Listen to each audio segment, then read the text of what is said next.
Are you struggling to feel the groove and understand musical accents? Looks like it's back to the drawing board for you. Again, cue that cheesy diminished. I will work on a better one for future reference. Anyway.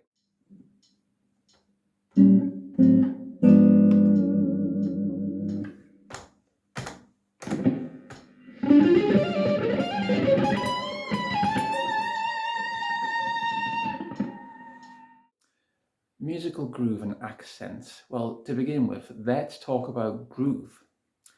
Now, groove is a very loose term in music, really. There are lots of definitions. You could get a very dry definition from Webster's dictionary, I'm sure, which will give you some sort of silly kind of middle class kind of way of looking at what it really is. I don't really care. The way I look at it in a way is the kind of like feel of a song, the kind of like the pulse, if you like, of a certain song, in a way that is embedded throughout, in a way which may or may not change. It may be quite dynamic, it could be quite static within a song. So there are two typically useful ways of locking a sort of groove in what I mean. So before we get onto musical accents, I'm going to teach you today the basics of san clave rhythms, or clave rhythms in particular, and the two we're going to be looking at are san claves and rumbas, which are very similar. So let me just get this drafted up on the board for you. So the first one will be called a san clave. I hope I've spelled that right. And we will look at it in terms of eighth notes. And if you haven't already, please check it should appear here somewhere. Check the previous lesson that I did last week. So this is in eighth notes, and we need 2 bars worth. So what I mean is 1 and 2 and 3 and 4 and. So we have bar 1 and bar 2. Now the attacks for a san clave are going to be on the 1. So I will draw a note there. The and of the second beat, and then the 4 on there.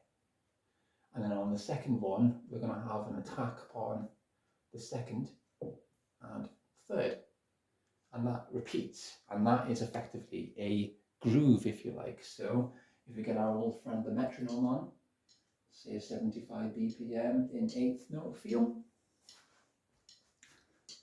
a 2 and a 3 and a 4 and da da da da da and da da da da da.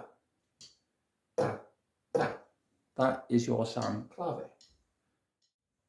Now your rumba is very, very similar, except and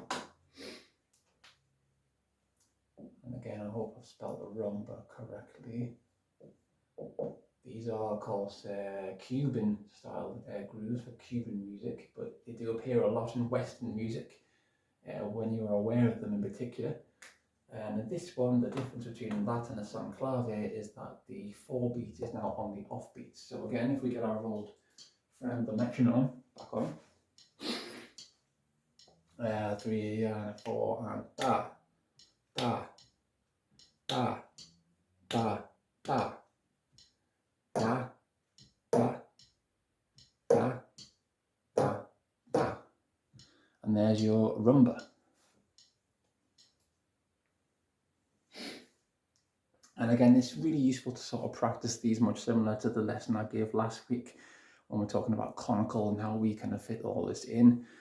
It's to use conical to watch out for the offbeats in particular as well. So some of you may be feeling, well, what has this got to do with accentuation? Well, these can be embedded into 16th note feel. So for example, if I was to take what we did before with the san clave, so look at a san clave groove. This also works with rumba, but san clave is more common. And we were to take, I would say metronome, 75 BPM, 4/4 timing, but this time condense it down into 16th notes,